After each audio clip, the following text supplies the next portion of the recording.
A 45-year-old farmer in Rajasthan's Alwar district committed suicide. Now, this is not the same case that happened in Delhi. This is another case. It happened on the same day. There was this shocker from the state's agriculture minister.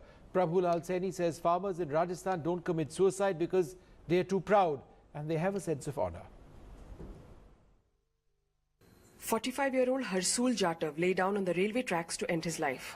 He had taken 10 bighas of land for contract farming, for which he was in a debt of over 1,30,000 rupees. A year back, he had got his daughters married, again incurring a debt, which he hoped to repay this year.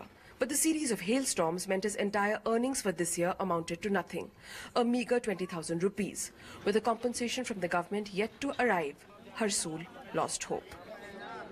कर्जा हो गया, मजदूर 300 रुपए का आता है per day का, मजदूर लग गए जितने की पैदा नहीं हुई उससे ज्यादा, तो उसके कारण टेंशन के कारण वो सुसाइड किया इसने. 26 districts out of 33 in Rajasthan have suffered severe crop loss. In more than 3,000 villages, the damage has been more than 50%. In some instances, farmers have set fire to their destroyed crops, saying it would cost too much money to harvest them. 4 बीघा जमीन थी, इसमें एक बोरी भी नहीं हुई, सारी हमारी फसल बर्बाद होगी और हमने इसमें आग लगा दी.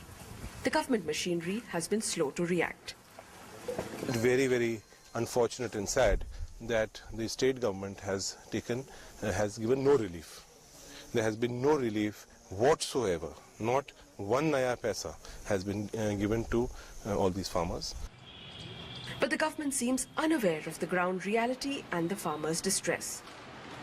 राजस्थान में कभी भी कोई भी किसान आत्महत्या नहीं करता है.